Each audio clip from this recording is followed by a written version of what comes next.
right. All right, all right, all right, all right, all right, all right, all right. Hello, hello. Let's give this a moment. Make sure everything's set up here. I hope everyone can hear me all right. This is a video I've wanted to do for quite some time, I must say. Decided to do live stream just because it's easier, and it's just easier. So today we're going to be talking about and listening to Octavarium by Dream Theater. Now, I have to tell you that this is a piece that has absolutely taken my breath away. And the more I learn about the musicians behind the band, the more I learn about and really start analyzing the music itself, it just opens up more and more and more and more. It's more fascinating as well. And this is one of those rare pieces of music that balances out what I call the head and the heart in art. What I mean by that is you can write very intellectually. You can create something that's very artistically intellectual, very academic, so to speak. Something that's very complex, and really only the aficionados are really going to capture and understand it. So, like, musical example might be like the 12 tone, the atonal music in the early 20th century. Not really many people who don't understand 12 tone listen to that music for enjoyment. So some do, but most people don't listen to that kind of music outside of academia. Now, if you go full into the intellectual route, you do lose a lot of the soul in music as well, the emotional elements, which can't really be taught. It's really something that you have to feel. It has to be in you already to begin with. I can't teach you how to feel music. You just have to want to feel it in the first place. And this piece perfectly illustrates and balances those two ideologies, balances the head and the heart, the intellect and the emotional element of music. And it's a long piece. It's 24 minutes long, but it certainly doesn't feel that way. I have probably listened to this piece a good 3 or 4 dozen times within the last 2 months, and I just can't get it out of my head. I am just singing along to it just as I'm just doing my errands and doing my day-to-day things, and I just have to make this video. I have to share what I've learned and what I've noticed in this piece and this music. It's just too cool to pass up. So what I have, let's see if I get this right here. So if I have everything, so I have as well the lead sheet, which, by the way, it's not copyright because it's available on Scribd, free access. So we'll leave that up to discretion. So, but I want to present this with you so we can follow along with the music.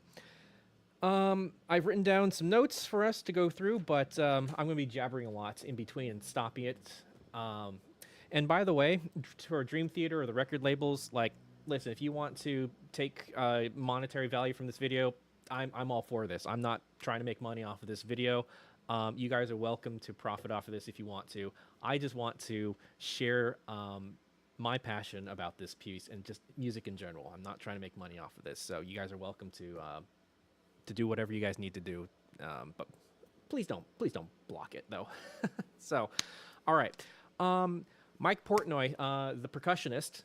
I'm going to elevate him up to a percussionist. He doesn't just play the drums; he plays a lot of other things too. He's a percussionist.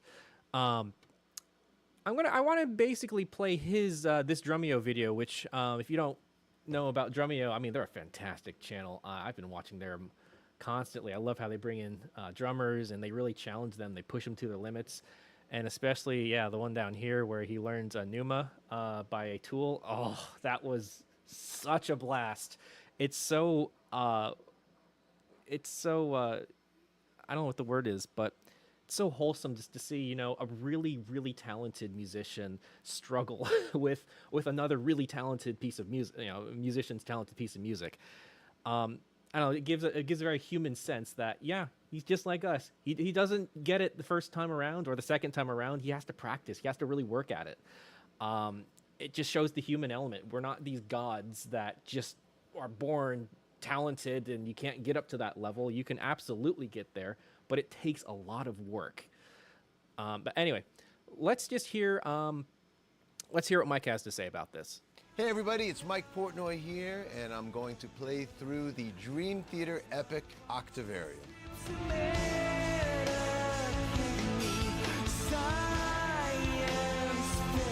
I'm already excited.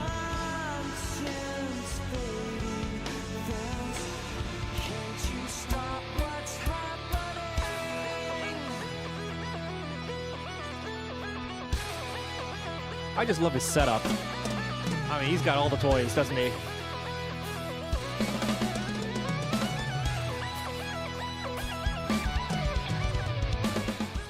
Octavarium was Dream Theater's 8th album. It's freaking 21 years ago. 2005 was 21 years ago. Can you believe that? It's old enough to drink. That's how old this piece is. It's old enough to go to a bar. 2005. It wasn't that long ago. Anyway, I digress. We had the idea of creating an entire album based upon a musical octave, being it was our 8th album, and a musical octave is 8 notes, from root all the way up to the octave. Mm-hmm. So we had this grand concept in mind for the album to actually write a song in each ascending key. So the first song in the album, The Root of All Evil, starts on the root in the key of F. The next song goes to G, the next song goes to an A. So I actually started looking towards this, and here's the thing about Dream Theater's music. They don't really settle in a key, so to speak. So and especially in Octavarium, it does near the end really kind of, they modulate a lot. They don't really have a lot of 5/1s in their music in general. And when they do, it's very powerful. And I'll talk about that later in this piece. There's certain parts in this piece that do that. So poetic. Oh my gosh, these guys know what they're doing. It's just phenomenal to have musicians with such musical fluency. Like, you can trust what they're doing. They know. I just love musicians like this. They know so well what they're doing. Anyway, so my going back to this is that I need to look at the music and listen to it a little bit deeper, all these other tracks, to see if that's actually the case. But I was playing around with like number 2, and I'm like, oh, it's not really in G though. But again, maybe I have to take a second look at it. The next song's in the key of B, and so on and so forth, all the way up till the 8th song in the album, which is an octave in the key of F, and it's the title track, Octavarium. To me, that feels like a Jordan Rudess thing. Was that like... No, it was mine, actually. It was yours? Yeah. That's so I cool. brought the idea in of being it was our 8th album. I suggested to the guys, well, let's make an album based on an octave. From there, we went off on... Can I just be honest? Like, that's such a musician thing to do. Like, like a regular, club band doesn't think of stuff like they don't care. Like, they're just out there just having fun. And, like, these guys are Berklee grads. I mean, these guys went to Berklee College of Music, and, what Jordan went through the Juilliard preparatory program. I mean, like, these guys are classically trained. And I can relate so hard to these guys because I'm like that. Because I get it. I get why they want to do this. They want to challenge themselves. And, they want to push themselves just that little bit further. And, yeah, it's such a nerdy thing to do. But, I don't know, just doing stuff like that, those little Easter eggs, those musical Easter eggs of like, we're going to throw it up an octave and all these other little musical quotations that they do in their music. It's so nerdy, but it's so cool. On this crazy idea of writing a different song in each ascending key. And one of the cool things is actually the Newton's Cradle on the cover, in the back cover, is set up to represent the 8 diatonic songs, and then the birds represent the accidental in-between sound effects. We've always been very comfortable with super long songs in Dream Theater. Yeah. We've had a history of usually closing most of our albums with a big epic, and Octavarium at the time was one of the most epic of all the epics we had written at that point. The biggest challenge drummers face. The other thing is, I would have loved to have been a fly on the wall during these recording sessions when they were like coming up with Octavarium, or even just the entire album. I would just love to have just sat in and just seen how they work and how what goes on behind the scenes and how, because this is, I mean, even just coordinating like a 4 or 5 minute song is challenging enough. Where like 24 minutes and as complex as these are, I mean, again, these are like exceptional musicians. These are not just guys that are just jamming. These guys are on a mission, and their musicianship is at such a high caliber that they're able to pull this kind of stuff off. And even better yet, these solos that they have and all this kind of these riffs, this keyboard riffs by Jordan, and the guitar riffs and all the stuff that happens in Octavarium, like they could have quite easily have just push record, recorded it, and then they didn't have to play it, but they do. They choose to perform it. Every single thing is performed. It's not recorded. It's not sampled, and that is just so honorable as musicians, because it's such a high risk thing to miss a note or to get off, not get coordinated or there's so much. You're so vulnerable to error that it's so easy to just push a button, just have the software just play it for you. But hats off to them for everything is performed, and it's just amazing. Face when learning Dream Theater songs is navigating all the odd time signatures. If you don't understand how they work, you'll spend more time counting and guessing where the bar actually starts and ends than focusing on playing the song. So they begin. Let's see. Just click the link down below and you can try the course for free. So they start.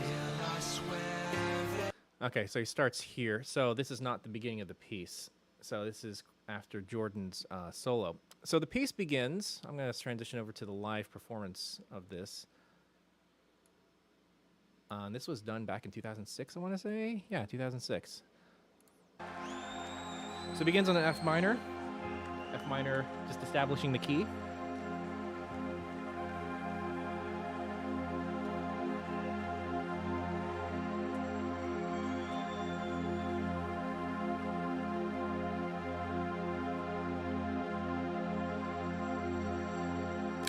I'm so interested in his setup and seeing what he's doing.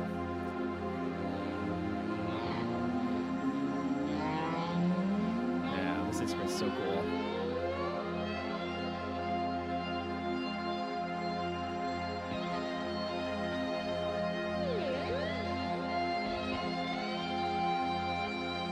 It's such a cool instrument because it sounds like an electric guitar.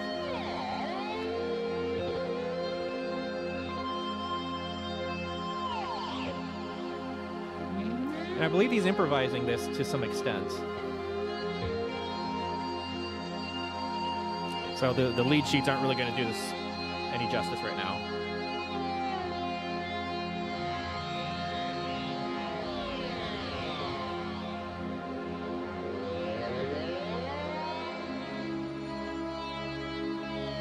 Yeah, so it goes to a D flat minor, which is a chromatic mediant away from F. So major. Back to F.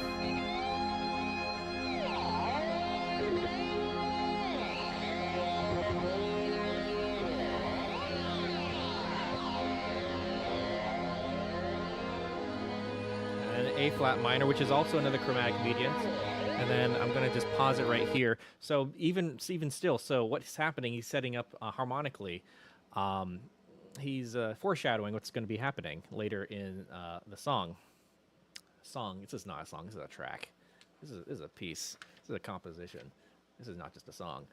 But what's interesting here is, if you're in F minor, so what chromatic mediants are, and it's chromatic mediants are so juicy. I mean, this is what you live for music for. Is you can take F, for example, we're in the key of F, and go up a third, and harmonize it with a triad, for example, with A major. So you can juxtapose F minor with A major. this nice tonal shift. You can also make it minor. So F to A right here, F to A major, A minor. You can also go up a minor third and have the option of making it A flat major or A flat minor. So going from F minor to A flat minor, that's very stark. Like, this is quite stark. And everything's in minor right now. F minor to then, you can also go down a third to D, which is a minor third down, or a major third down, which my thing is showing C sharp. It's going to be a D flat in this case. So you can go from here to here, or you can go from F minor, and what they do is D flat minor. Famous little piece you might know that uses this little juxtaposition.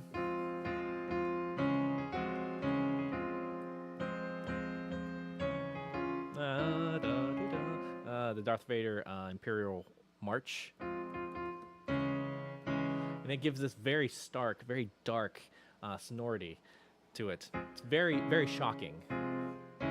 So what he's doing is he's bouncing around from F, going down, back to F, and then going back up. So he's kind of outlining a D flat major chord, if you like, harmonically speaking. Whoops. Yeah, it's quite interesting. D flat.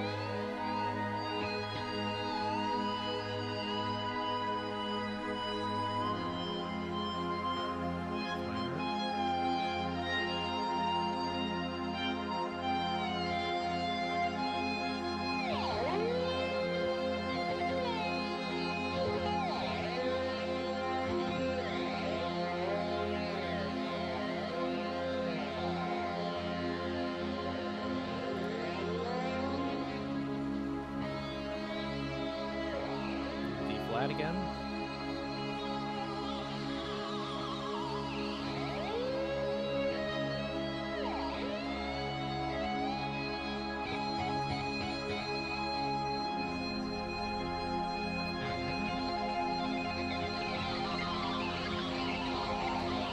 So he's following the chords.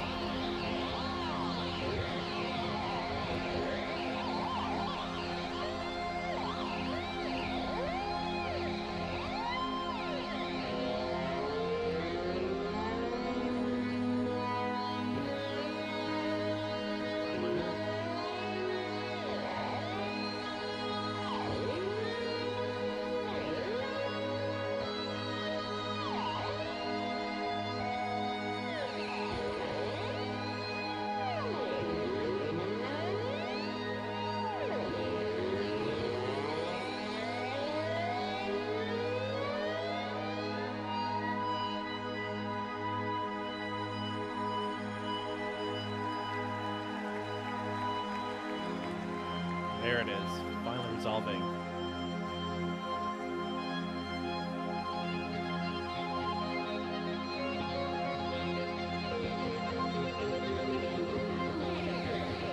I would love to get my hands on one of these. This looks so fun to play. This little fingerboard continuum thing.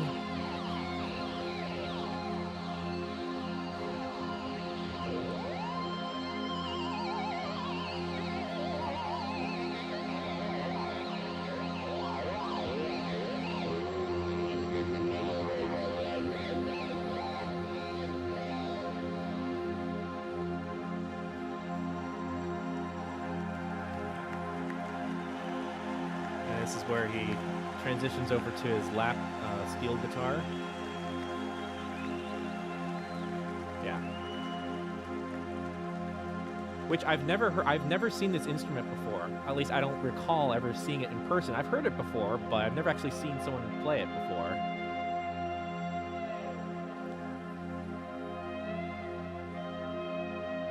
Maybe I have. Maybe not recently. It's not an instrument you see every day.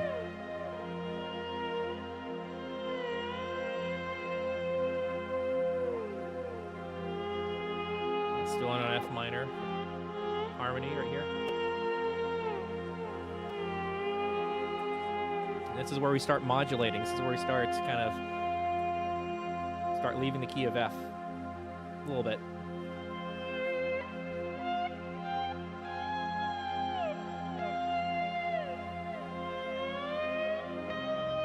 So a C minor chord. This is a minor 5. 4 chords in F minor. So it's all been minor chords up to this point. Then we finally get our first major chord in first inversion.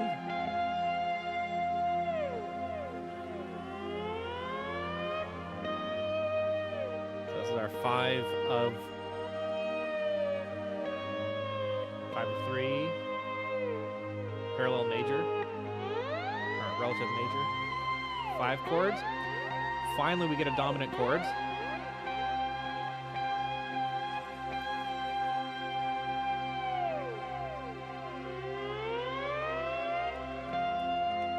And then resolving to F. And then the piece finally begins.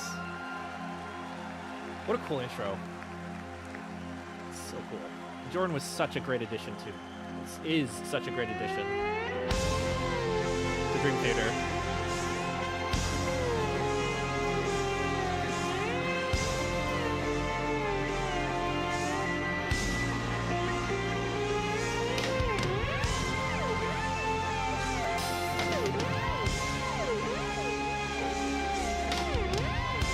Minor. 4.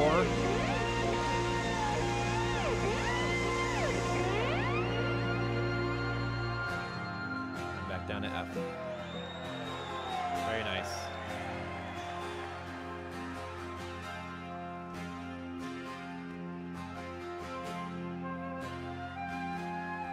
This is such a nice little touch. A flute solo? Who would have thought?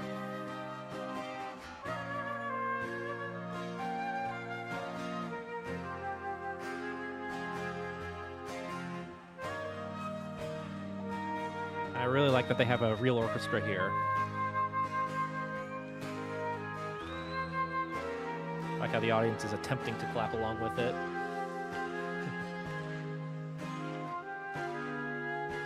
I love that.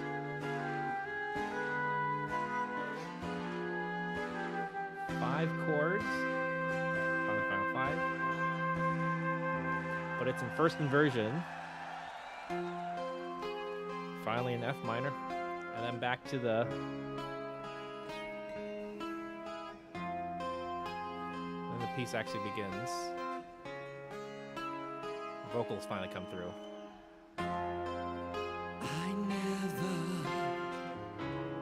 wanted to become someone like him, so secure, intent to live each day just like the last. Little 5 of 5 going here. I was sure I knew that this was not for me. And I love this D9 chord. wanted so much more. That's probably my favorite moment right there Beyond in this piece. I mean, have you heard a more glorious C major chord before? In any piece of music you've ever listened to. That C major just hits so hard. It's just so beautifully positioned. I mean, it's just perfect. It's just freaking perfect. could see. And then a little tritone away. So I swore that D flat. I'd never be someone like him. So I just want to stop it here and just kind of run through a little bit of this chord progression, because we'll be hearing this several times, and it's quite original. It's quite potent, I have to say. So, gosh, where do we start? So you don't really hear any 5 chords, hardly at all. The traditional dominant chords at all in this progression. Lots of 4s resolving, lots of 4 playgals. this kind of soft or weakened cadences in here, and a lot of chromatic medians, and then what would you call these? Pivot note modulations, tone. What would you call these? It's not really a name for them, as far as I'm aware. Common tone pivot chords, I guess. So, for example, if you're on a reharmonization of, like if you're in C sharp minor, for example, the outside notes drop down a half step, and the E stays. So, better example might be, I don't know, maybe C minor. No, actually do A flat or A minor. So in A minor, you have nice A minor trad. Put the third on top in the soprano voice. Oh, that's an ugly spelling. Really? Okay, the software's gonna go with that. There we go. Keep that A on top. Everything else drops down by a half step. I have loved this little relationship ever since I got into music. I'm a sucker for this. I love this so much. Like I just get so fizzed up with this. It just gives you the fuzzies. I don't know how else to describe it. It's just wonderful. But basically, you can harmonize. The idea is you can harmonize this C several different ways. Here.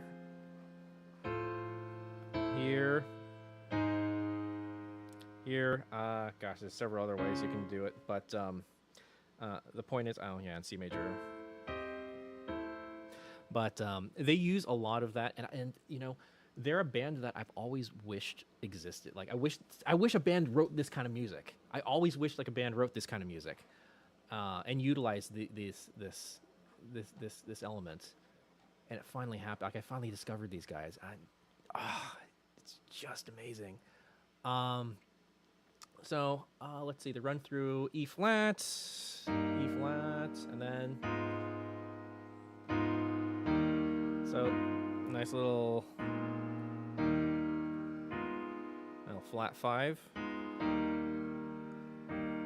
But they don't resolve it. They resolve it to a deceptive cadence to C minor, and then if you just think that you're just temporarily in C minor at this point, then this D over F makes sense. Like, whoops. You have the secondary dominant in first inversion. They could have put it in root position, but I think it would have been a little bit too potent. Yeah, and then you're missing this nice chromatic descent in the bass. So, and I think the lead sheets, they don't put this as a third inversion, but I think this is implied. It's because they want us to do, if I understand correctly, this B minor 7 chord, flat 5, B minor 7, flat 5.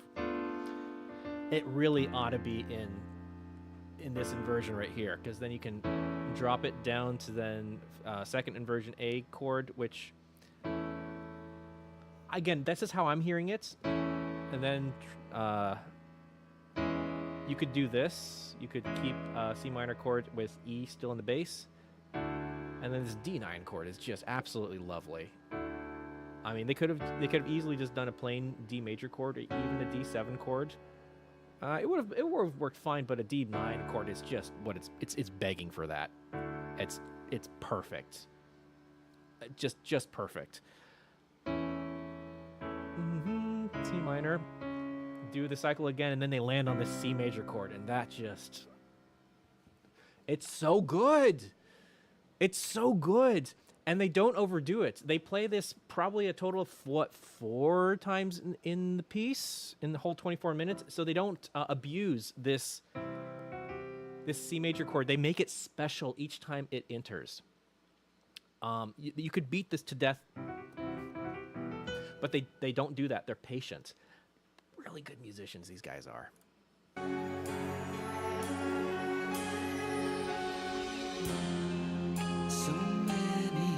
I want to transition over to Mike. at some point, so that's later in the piece. So I'll transition over when we get there. Years have passed since I proclaimed my independence. And notice now, it's not a copy and paste. They have a B flat bass or a B flat pedal now. My aim and my vision so secure. I'm hearing To live each day like it's my last. D over F. It's wonderful to know that Yeah, so now they do A over E. could be And beautiful, lovely. more than what I dreamed. And then, this is so important, Beyond what they do here. what I could see. Still, I swear that I'm missing out. So I'm going to pause it right here. So something really cool that probably passes a lot of people by, but so in the first round, this chord progression, they are my mission, my vision. Where is it? So before they get there, so notice that a lot of this is going to be in root position chords. Root position, root position, root position, root position. Now root position chords are very strong. They're very grounded. But once you start putting things in, first inversion or second inversion, particularly second inversion, it feels like it wants to resolve. It has this strong tendency, this strong harmonic tension in it. And I mean, again, they could have easily just got this whole chord progression and slapped and, just repeated it, verbatim. But they don't. They don't. They change up the progression a little bit. Or they change the inversion, I should say. So A minor, and then E flat over B flat. Again, that's second inversion. They keep on the B flat, F minor, flat 5 over B flat. I aim and my vision. I believe it's still a B flat. They go to a diminished chord really briefly, which is lovely. Secure. And I mean, this could be just reading into the music, perhaps, but on the word secure, you finally land on a root position chord on this E flat chord right here. Secure, reflecting maybe the security of a root position chord. I don't know. That might just be just me looking into things. But then we dive back into C minor. This is all the same. Again, I'm still hearing an F in the bass. I still would love to hear an F, and just so you have this nice chromatic leading down to this A over E, which they didn't do the first time around. They had it in root position the first time. And so second inversion, root position, D over D9. I guess they have an A down there if I'm looking at this, but I don't know what. I mean, this is just the guitar parts. They could be doing this, but I'm still hearing a tonic or a root position chord here. Then A over E, then C, and then here's where it gets important. Then they start exclusively using second inversion chords right here. So first time we had root position, but now it's all second inversion. And this weakens it. And then same here on this B flat over F.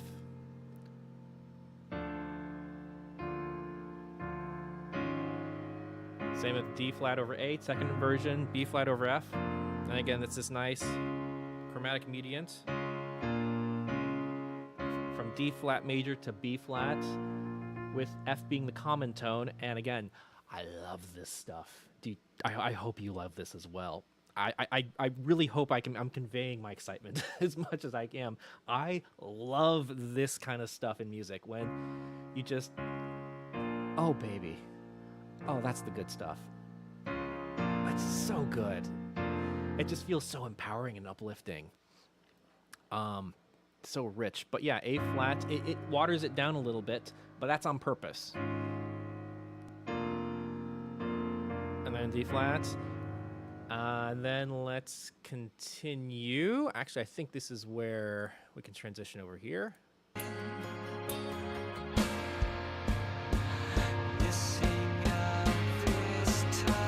Now we're in E.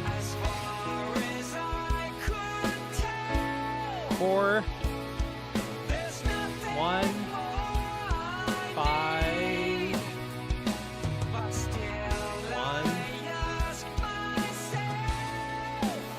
then minor 1, 5,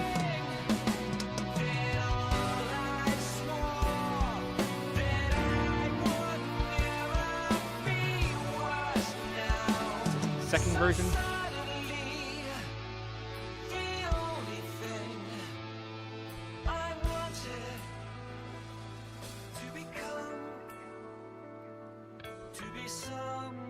Winding it down.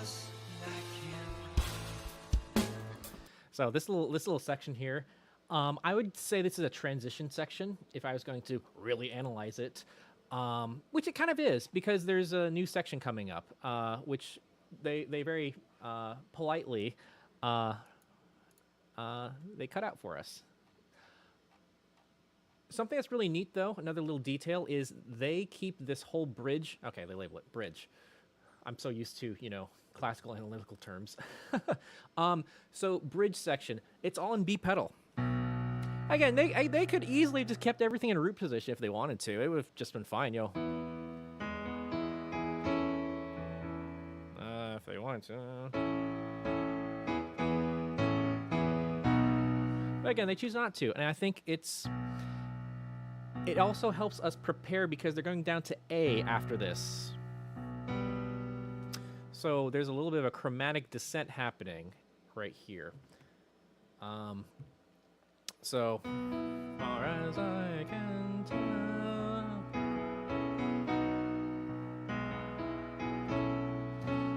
This is very nice when you go to an E minor. Then this progression could have worked just as well, just keeping it in E.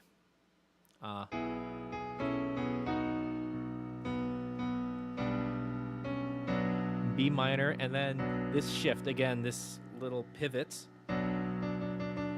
You're on B minor, D is the common tone, and then drop everything down a half step. Oh yeah, that's just lovely. And then you're on a cadential. Little cadential 6/4, A. But we don't resolve there though. So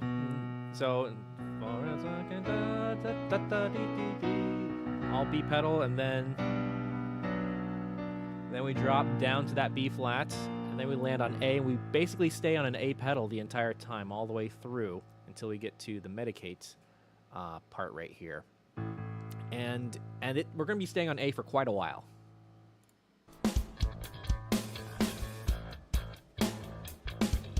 Also, basses, lovely bass solo.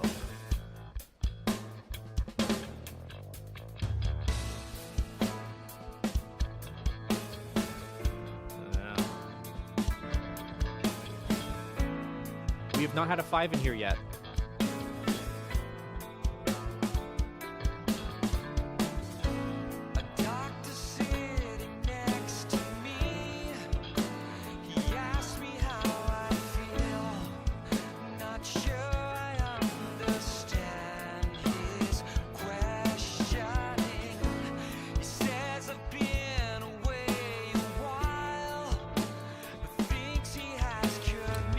Lovely F minor, F sharp minor. And then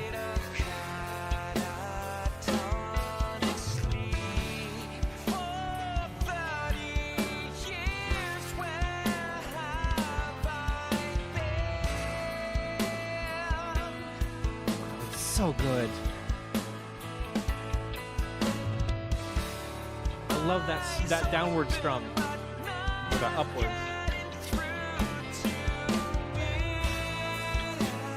Okay, so already, like, I know I'm pausing. It's so hard to stop this music. It's so great. I just want to just have it continue on and on and on. A couple of cool things in here. Everything's in A. Everything's on a pedal A. And this is a nice little thing that you can take away as a composer or a songwriter is by keeping all of this progression on an A pedal, you know, they eventually go to thinks he scared me. So when this F sharp minor chord finally hits, it really feels like it's more potent. It feels like it feels like a moment. It really makes this stand out a lot more. And then again, common tone. Love it so much. And I believe they go to a D major, D11-9. Okay, I'm just going to simplify that to a D major. Basically, it's a D major chord. 30 years. So this whole progression is A9 to then D7, A9, F minor to then. Probably maybe this voicing might be better. Maybe. 30 years. And again, this little nice juxtaposition. And they use every single major chord that you can use triadically to harmonize this A. Almost. So F minor, F major, to then a D, to then an F9. Actually, they do. I think they do, actually. So yeah, so for example, on A, you can, what kind of major chords can you make with an A? You can make an A major chord. They use that. That's with an A9. You can make an F major chord. There's the A right there. You can make a D major chord. So they use basically every permutation. And then throw in an F sharp minor chord right there. Are they missing any? Oh, they use a D minor chord. They use that too. Gosh. I guess if you really want to go fancy, I mean, you could start including upper extensions here, like a B minor 7, I suppose, with that being the A being the 7th, which they don't do, but they use pretty much everything else, as far as I'm aware. Let's see. I think they got everything. So A, they have F, D, and then the minors. I guess they don't have A minor in here. Yeah, I guess that's the only one they're missing is A minor. Yeah, they have F sharp minor, and they have a D minor. I mean, like, it's so cool. It's so cool, and it works so well musically too.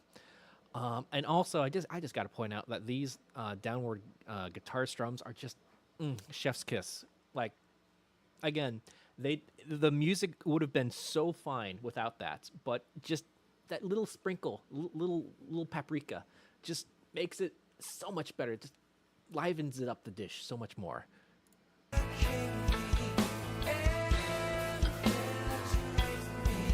Again, we're all in an A still.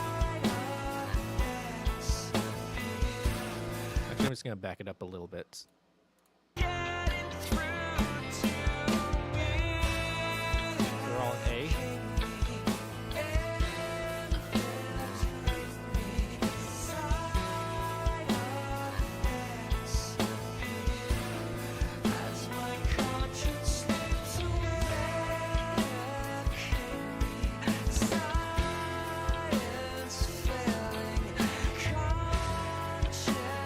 Now we're in root position chords.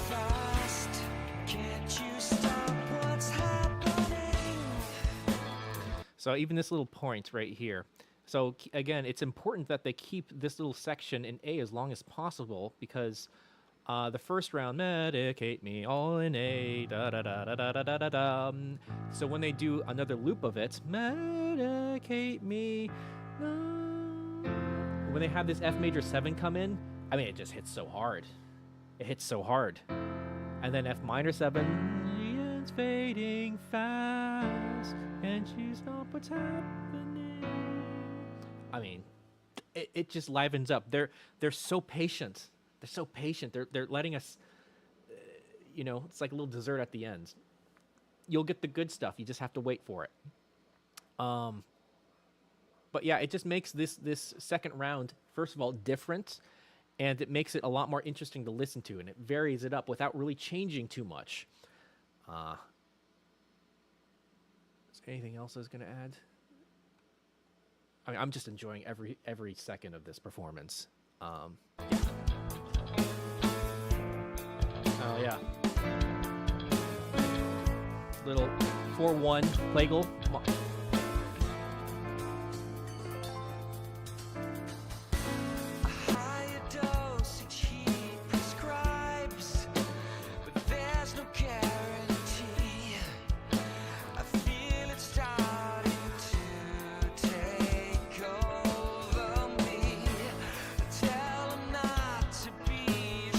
So this is all verbatim.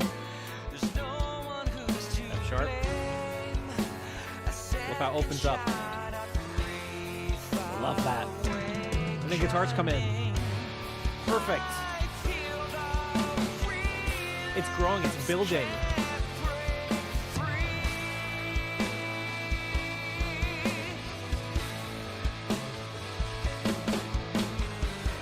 A little Phantom of the Opera there.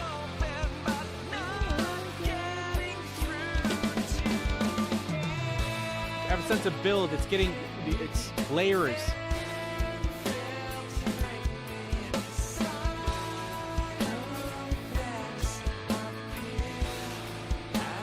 So bittersweet, that Plagal cadence.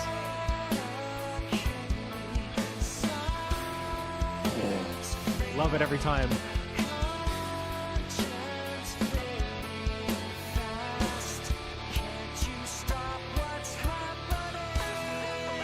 And then keyboard solo.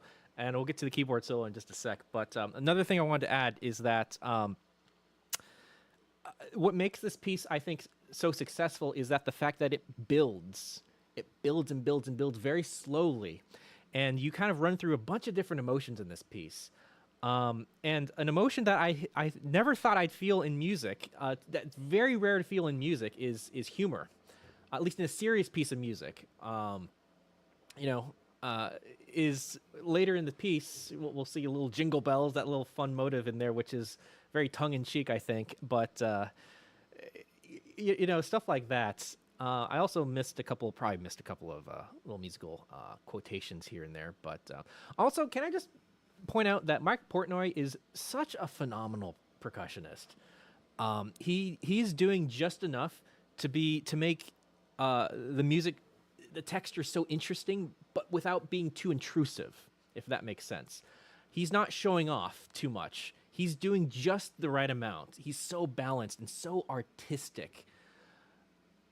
Again, I can't say enough about these guys. I love this band. Now we get into E major, completely fresh set harmonically.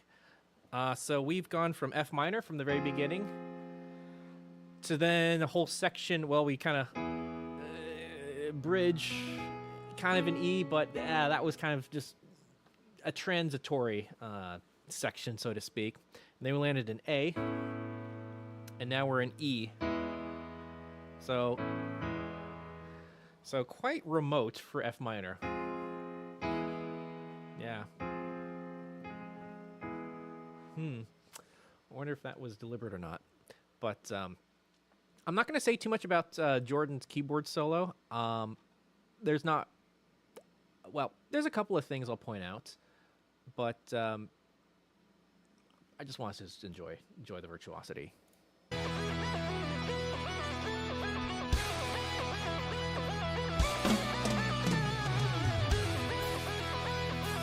So, for example, like this little riff on this B minor chord, he's kind of he's going down in sextuplets, and then he's going up. So he's doing a little contrary motion kind of ordeal going on here. Going up an octave, love it.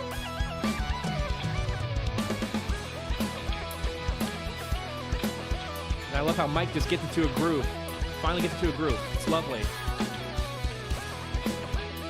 The music has finally woken up.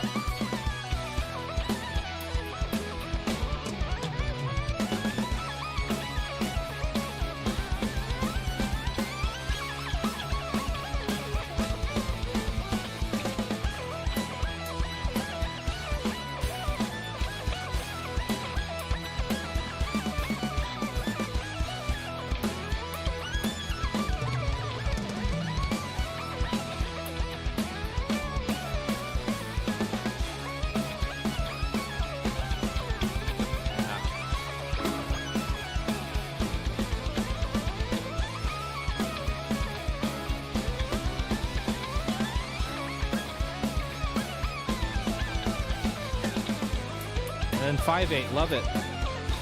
Feels a little chaotic.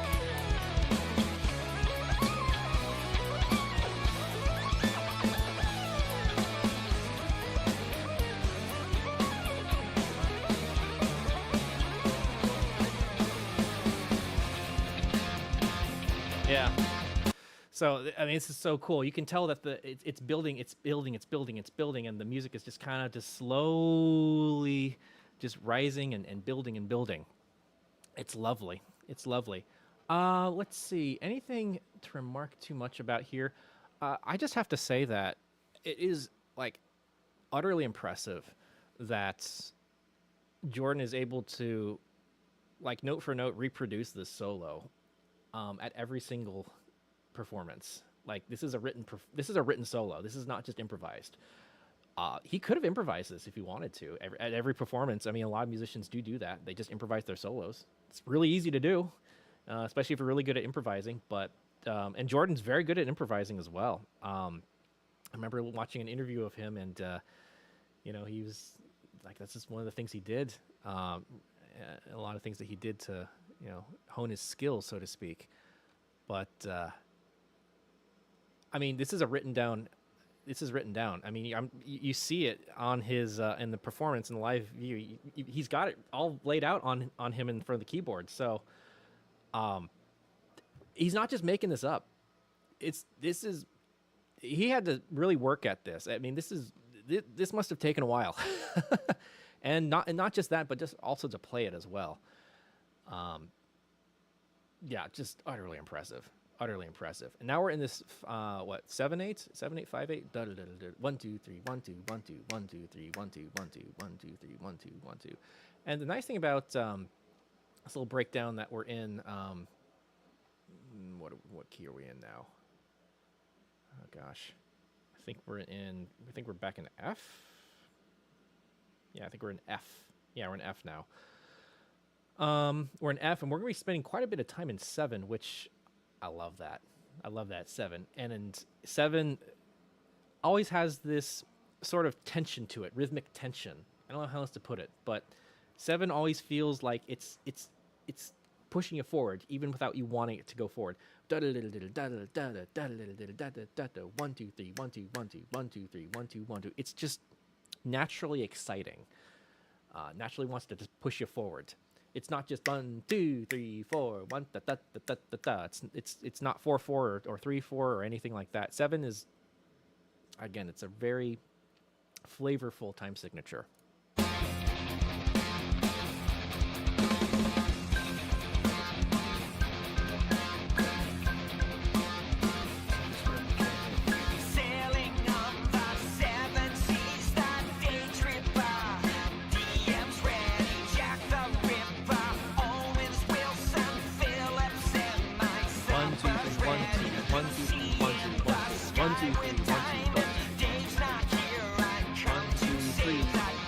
Hard to count.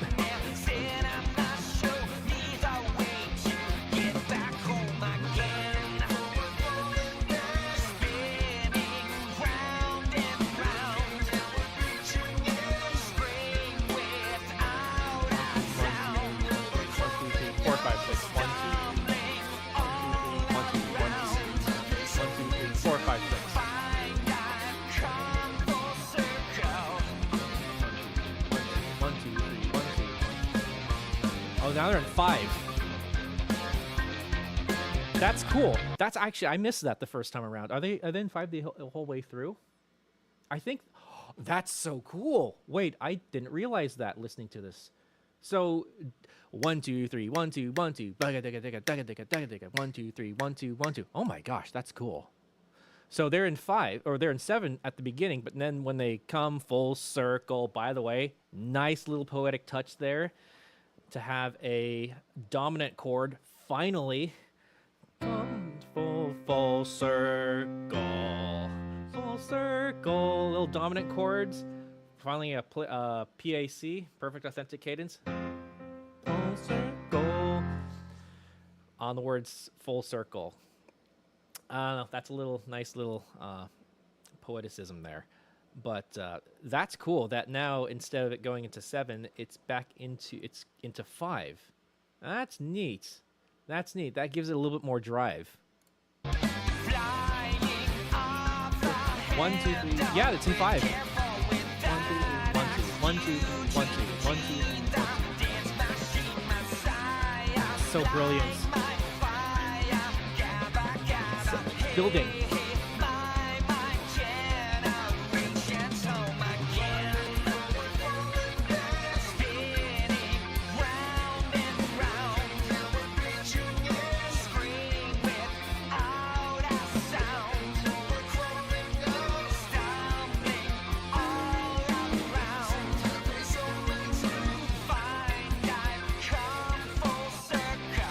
Okay, now in solo, instrumental.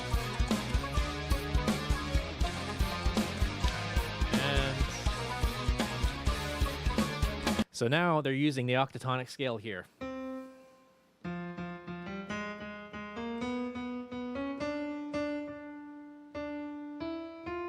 So the octatonic scale. Am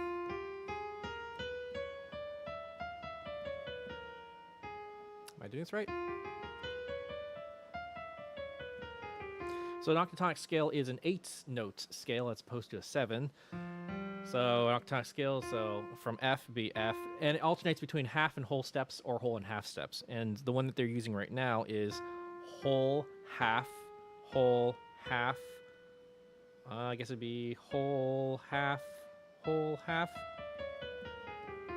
So that would be. So that would be the octatonic scale, and so they're kind of walking through it.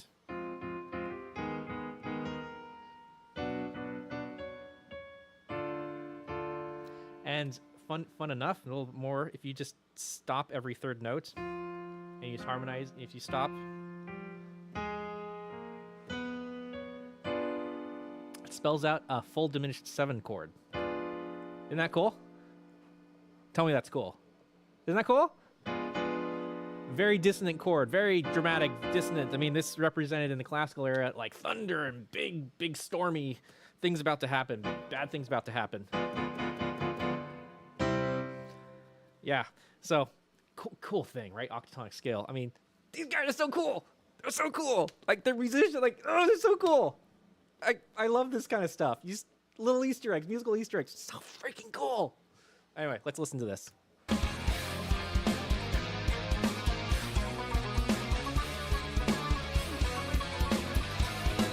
Oh boy.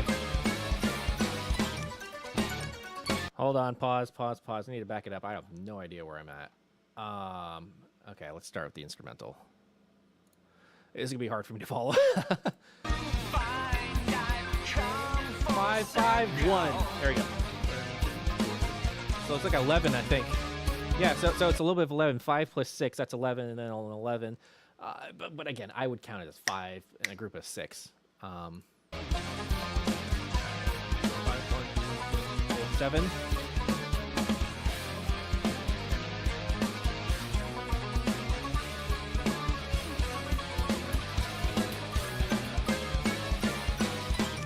One, two, three. 1 2 3 4 5 6 7 1 2 1 1.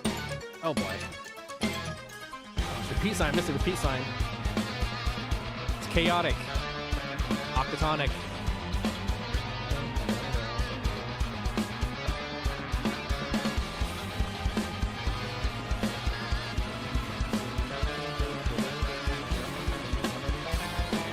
Going up.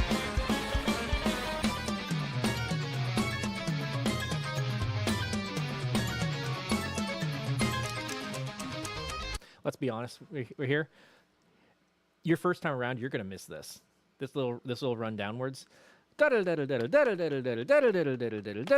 my gosh. I mean, like, they didn't have to do that, but they wanted to do that. And I'm so glad they did.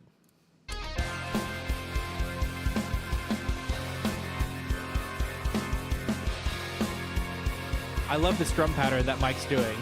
It just makes it seem like it's out of control. Just wild. This is wild. This is all octatonic still. Oh, I should also mention this little downwards is a little thing here. I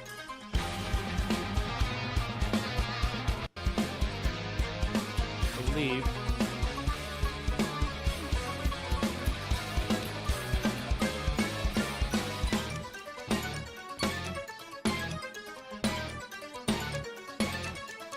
Nope, these are, never mind. These are arpeggios.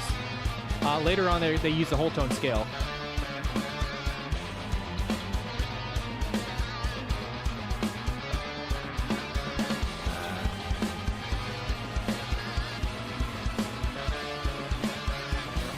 Or somewhere in here.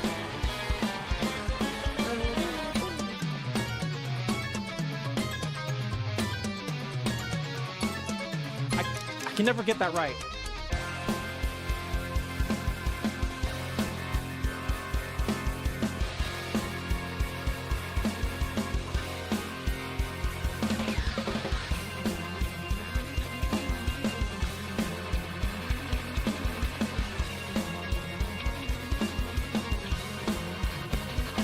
I like how, and then Jordan joins them. I mean, that's so ballsy to do. You have to be perfectly in sync with each other. I think you're playing in sixths or thirds.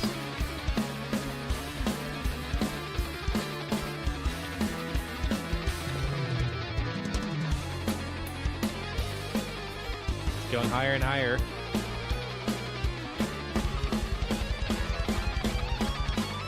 There we are. Whole tone scale.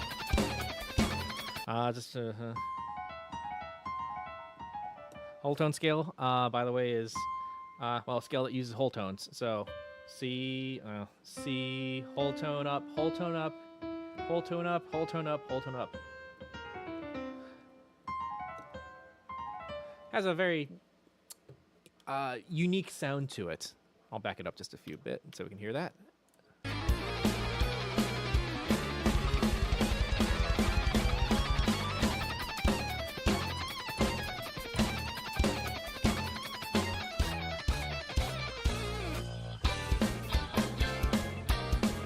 I just find it so funny right here. This section, it's very funny.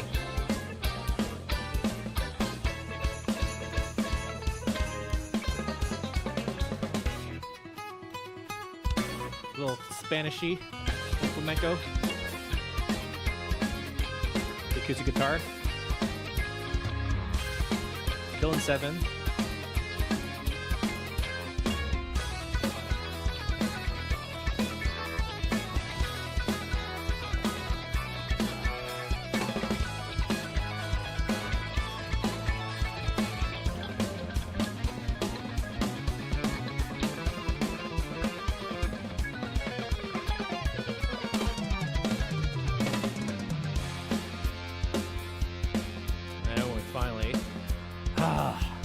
Wow.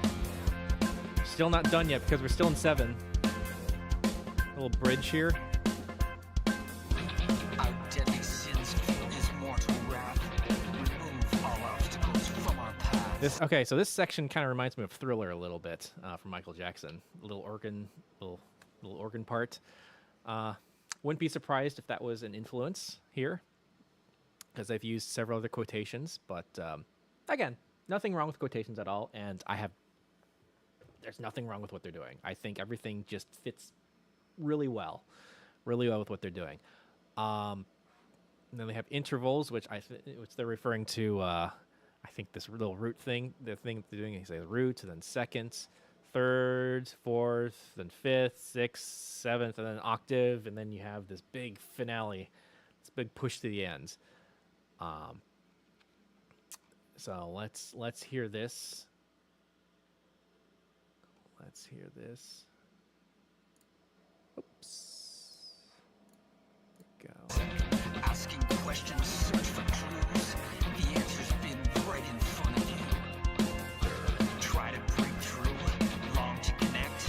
Fall on deaf ears and fail muted breath. Loyalty, trust, faith, and desire carries love through each darkest fire. Tortured insanity, smothering Sitting on an hell. F. Try to escape, but Falling you on an F. fail. The calls of admirers, claim they adore. Drain all your lifeblood while begging for more. Innocent phantoms, merciless crimes. Build. This builds each time. Designs. Step by step, we try controlling our fate. When we finally start living, it's become too late. Trapped inside this Octavarium. Trapped inside this Octavarium. I love that 10-8.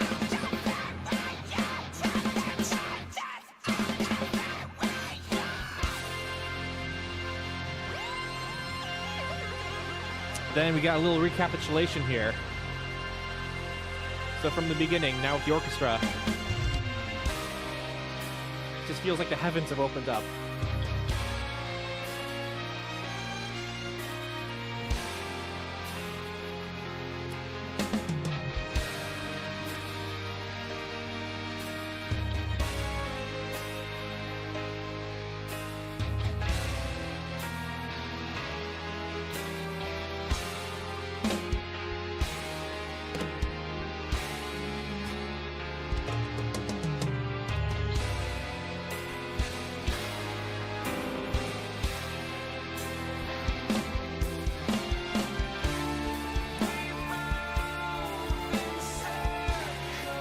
Love that.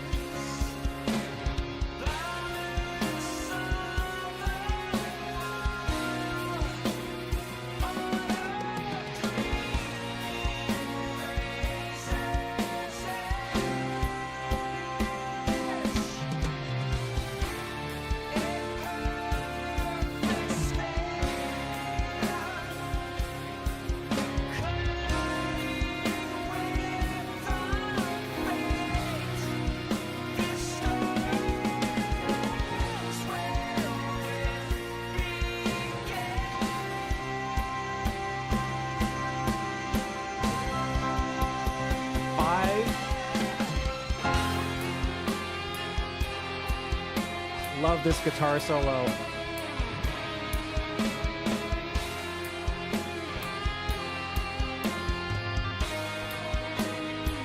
Oh, yes. Feels like it's wrapping up. Never gets old, never gets old.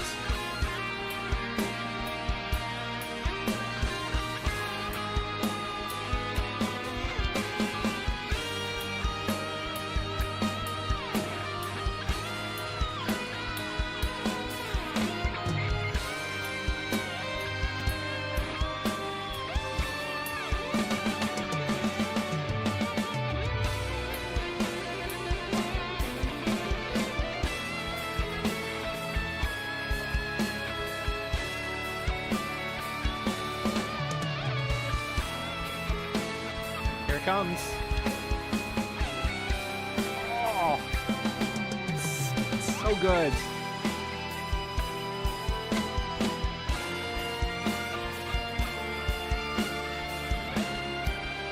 And then this B flat chord. So meaty.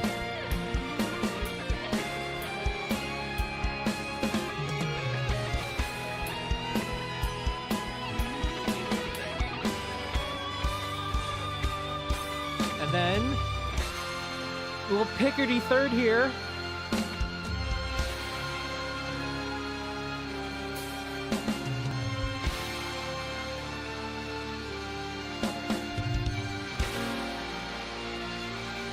Pickety third here.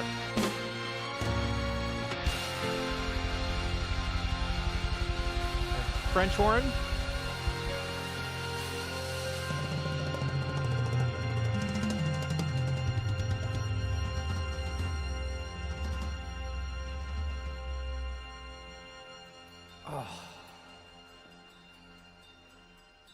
and it just fades to the beginning. Okay, so getting into some of the So before I have them get into there, holy shit, this is such a good song. Holy shit, this is so good. There's just so much to unpack here. Let's see, a couple of things in this final section. I just couldn't stop myself from just letting it just play to the very end. It's just, oh, it's so good every time I hear it. I mean, just, yeah, this final orchestral push to the end is just incredible. It feels like I feel so like professory, like sitting here just being like, oh, here's a chord, but like what they're doing harmonically is so fascinating to me. It just feels so intentional what they're doing. Like they have such a clear direction of what they want to do with the music. So Octavarium. So we got this spot right here.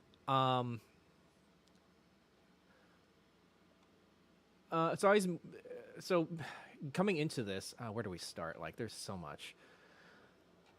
So you have this build coming up to this final push to the end. Octavarium. I love this 10/8 right here. This is really nice because it kind of throws you off a little bit because you had a 9/8 right before it, and then you 10/8.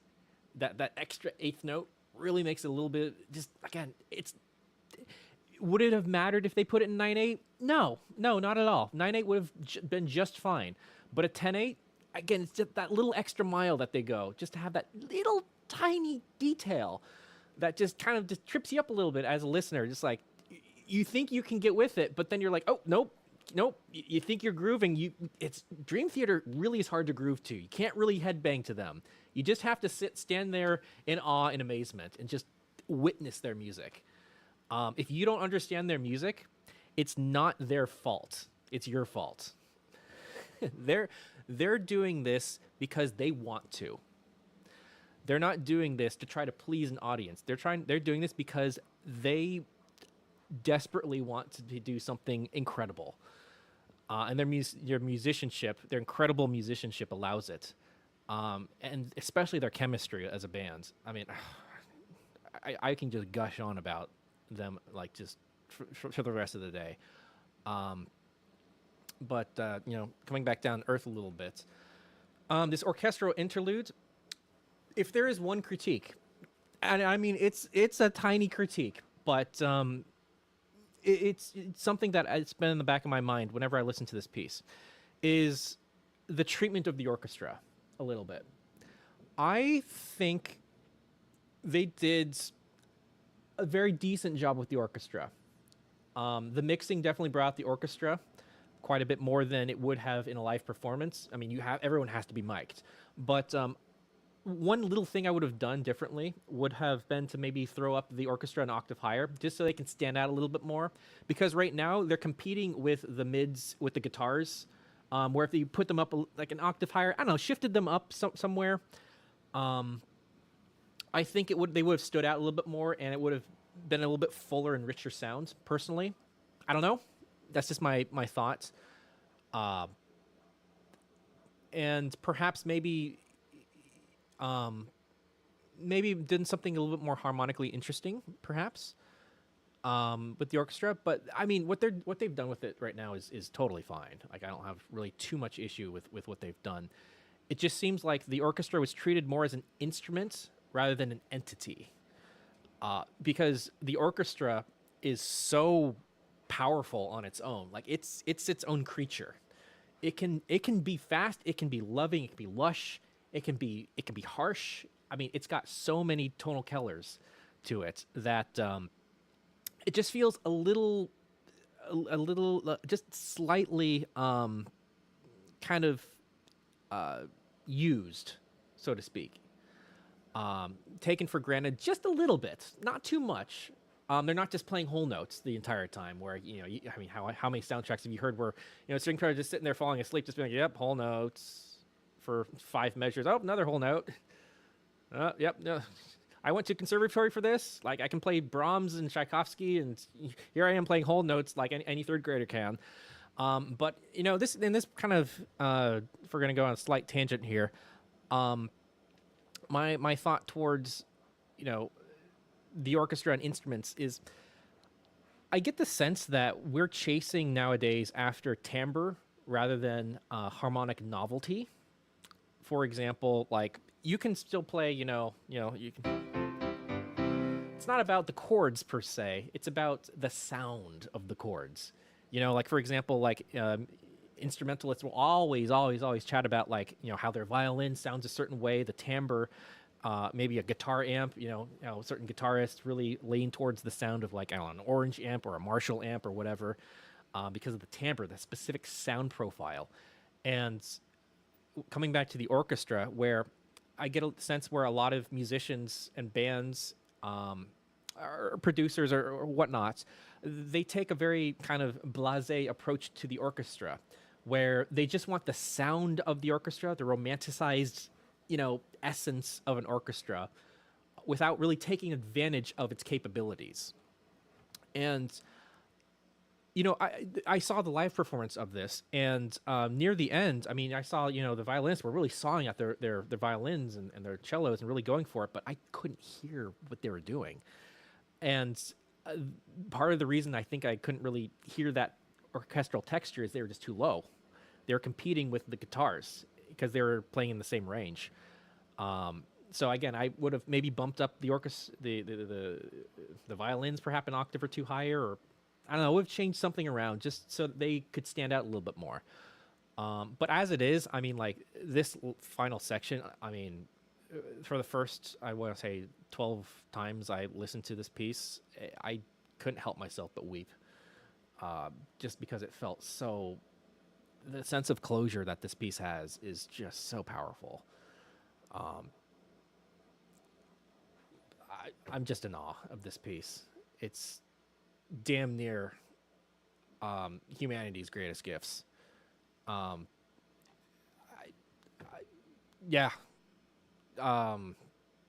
It's a splendid piece of music. It's a splendid piece of art. Can we listen to this last orchestral section? Is everyone okay with that?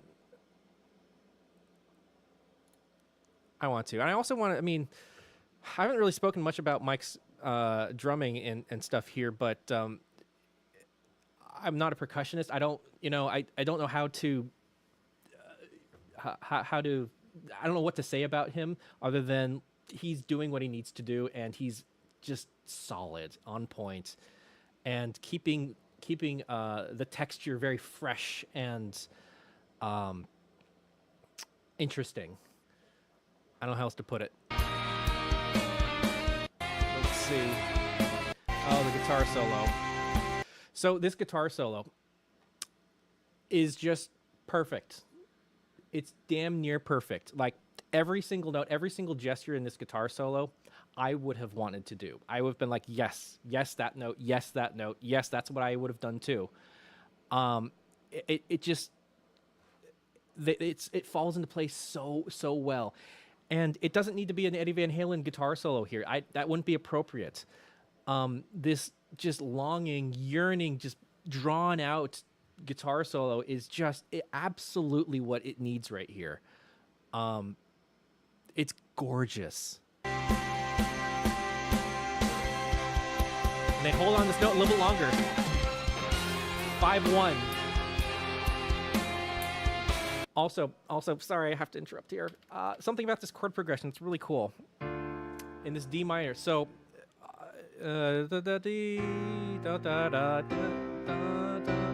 end on a dominant here right before Razor's Edge right here, right? So we're on a 5, right? And it wants to resolve to a 1 right here, which they don't do. They instead resolve to a deceptive cadence in minor, which is fascinating. Because normally you would want to do something like if you want to stay true to the key of F minor, you probably would want to resolve to a 6.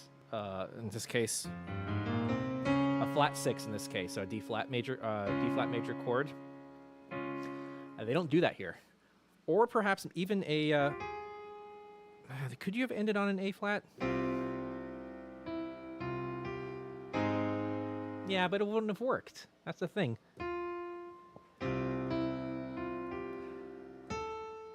I mean, this D minor chord is just, I believe we call this a modal interchange. I think this is a modal interchange if we're thinking in the key of F minor. Oh my God, this is lovely. Yeah. But yeah, this D minor chord is absolutely perfect. It's yes. And then you also notice you have this chromatic descending line in the bass.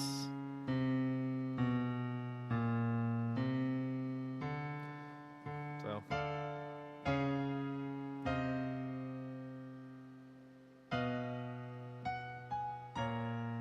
B minor, B flat minor. So they're not resolving. They resolved before, but they're holding harmonically. They're kind of holding us hostage, so to speak, in the middle right here. Let me play. There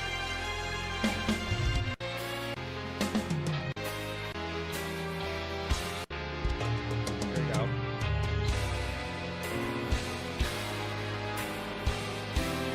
Five.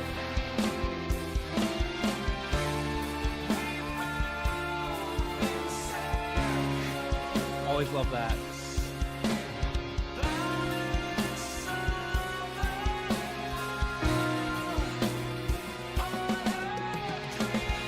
B flat. And dominant chords. Again, D minor. Common tone pivot.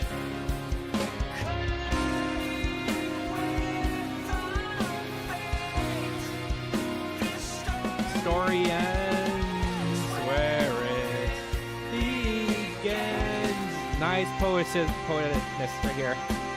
Hanging on that dominant chord and then finally resolve it. Oh, it's so fulfilling.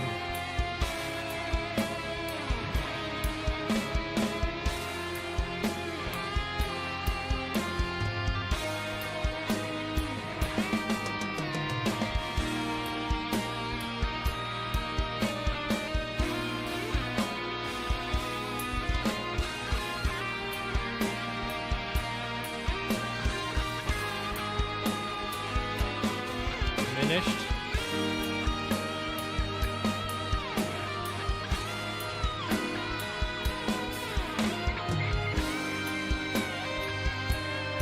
Yeah.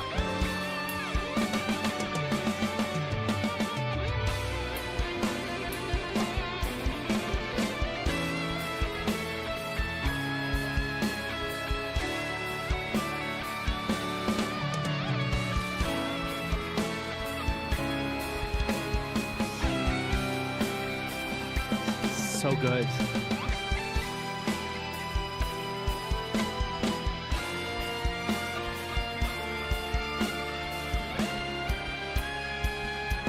And then this B flat major chord, finally in root position. And so they're walking up a diminished chord, so octatonic here. E major.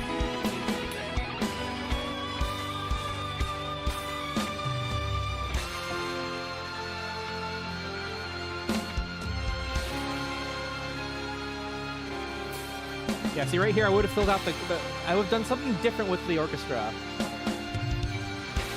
I don't know, maybe voice them further apart, an octave apart, I don't know. But, just when you think it's done. Mike is so good too.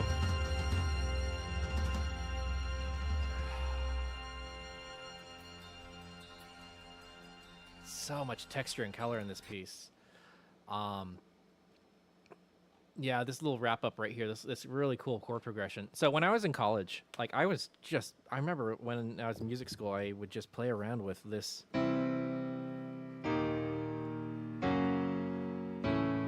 mean, I just loved the sound of these chords next to each other. And all I'm doing is taking, like I was speaking about earlier, take a full diminished seventh chord, and you can harmonize them. Like take C, for example, the bottom note, this C, make it a major chord. Okay, the next note in the diminished 7 is an E flat, so make it a major. Next one is F sharp, F sharp. So if you just make them all major chords, they sound really, really powerful next to each other. Oh.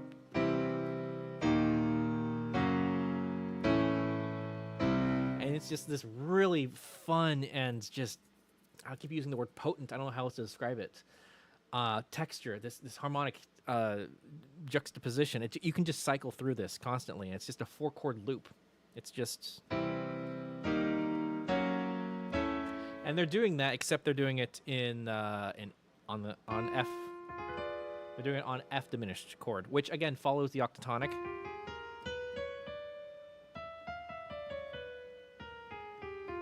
I believe that's right. But anyway, you can do the same thing. Actually, I think hold on, they're not doing that on there. They're doing B flat. So they're doing this diminished chord. So B flat, D flat. Yeah, that's it. So that's our chord that they're using. So B flat to then D flat to then G. Nope, sorry. To E, that's it, to E. I gotta try again. B flat, D to then E to then G. And then they end here. It's tricky to end here on an F major chord because it's kind of a weak cadence here, going from what did I just do? From a G. That's not really a cadence. I mean, if anything, that's from a major 2 to a 1. I mean, more of a Lydian kind of. They weren't thinking about that at all. They were just thinking like they liked, and they know it's like, okay, we did that once, we need to end now. Just end on an F major chord. It just works. It just works.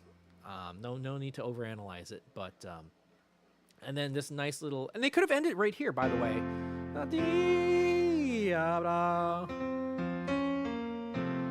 But they have this. It's like just when you thought it was over, they have this final little quotation from the beginning.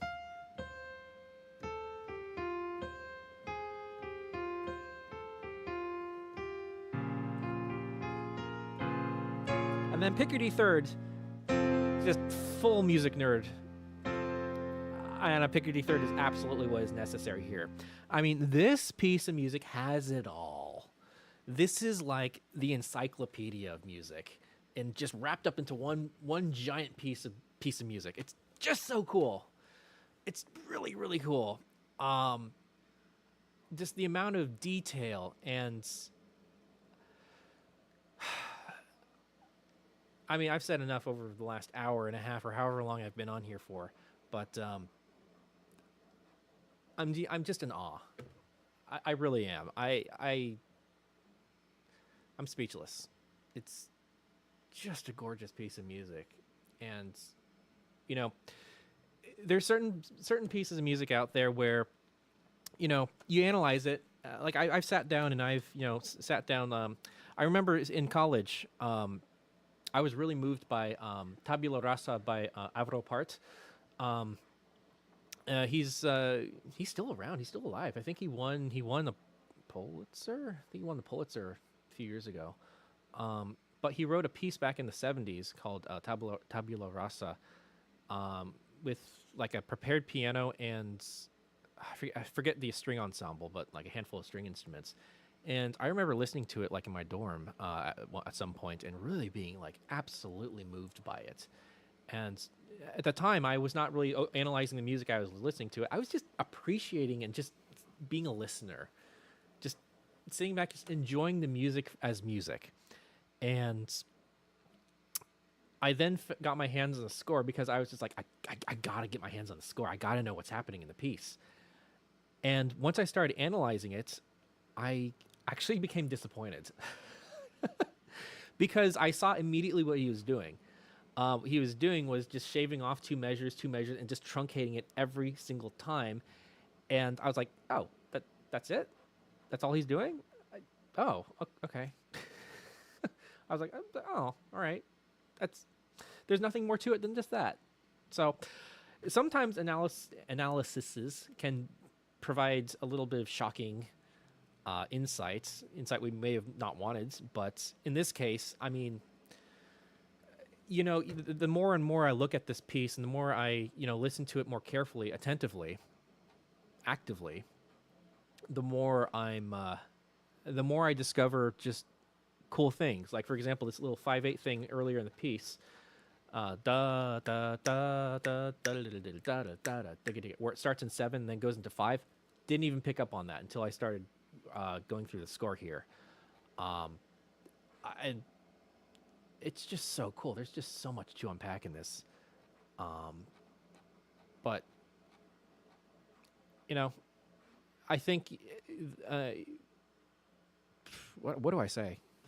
Honestly, what do I say? I don't know what to say. I just think this is just really cool.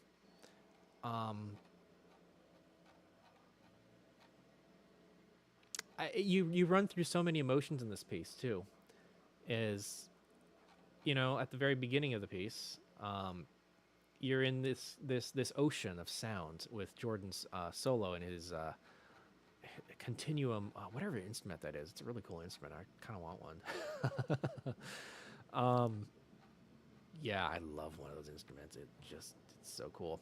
But so like beginning, it's a very appropriate beginning. It just kind of just lulls you in very slowly, and it just builds, and just it's such a journey. This piece, it builds, especially with this.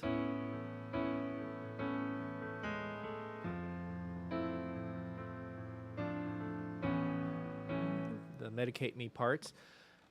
So this piece always has a certain direction. It's got really strong direction. You never really feel lost in the piece. You always are surprised at what's happening or what's coming up. Because whether you are aware of it or not, if you're actively listening to a piece of music, your brain is always trying to anticipate what's coming up, what's going to happen. And this is what music theory is kind of very helpful on, is it's helpful on trying to attempts to describe what's going on in a piece of music or what should be happening. Just like languages, where language, spoken language, any language, there's a pattern to it. And you always are anticipating what words will come after another word, just like in the same thing of music. But the direction they take, there's so many twists and turns and unexpected resolutions in this piece, and in Dream Theater's music, just in general, that it doesn't feel out of place. It feels like a very warm surprise. It's a very welcome surprise whenever they interject a little deceptive cadence here, a little playful cadence, a little funky harmony here. It never feels out of place. It always feels like it belongs. And that's genuine and authentic to their sound. Yeah, this piece is a masterpiece. I mean, no question about this. This is phenomenal. It kept my interest the entire way through. I never got bored of the piece. I didn't feel like it was too long. I didn't feel like there's any points that sounded off or sounded wrong to me. Everything sounded like it belonged. I don't know how else to put it. Everything was perfect. Yeah. I really want to kind of talk my thoughts through some of these Drumeo with Mike Portnoy, especially the standing. I've watched this video I want to say maybe 5 or 6 times. I want to live stream and just kind of walk through this, because I have my own thoughts about this, and it's just so cool. Mike is so down to earth. I mean, he's just such a nice guy. I mean, I would love to have a beer with him at some point. Just he is so passionate about his work. And aside from everything, because I've also seen Jordan and John Petrucci, they are kind of a rare group of musicians who really don't have an ego. They don't think they're they don't think they're hot stuff. They just enjoy music for the sake of music, and that's the best kind of musicians. They're so down to earth. They practice their craft religiously, and but they don't think that they're the best. I mean, I know, Mike, was looking at Danny Carey and it's like, Danny Carey's drumming, okay, yeah, he's doing all these polyrhythms and whatnot. Like, nope. Yeah, it's just so humbling, just to see a group of guys like this. No, it's very wholesome. I love this. I love this guy. This group. All right. I'm gonna wrap it up here. It's about 3:00. I think that's a perfect time for us to end our things here. But yeah, I just had to get this. I had to get my thoughts out to the world about this piece because I have just fallen in love with Dream Theater over the last 2 or 3 months, and I understand the hype. I get it. So anyway, thank you all for watching. Hope this was insightful or at least entertaining, if nothing else. So yeah. And with that, I will see everybody next time. Take care.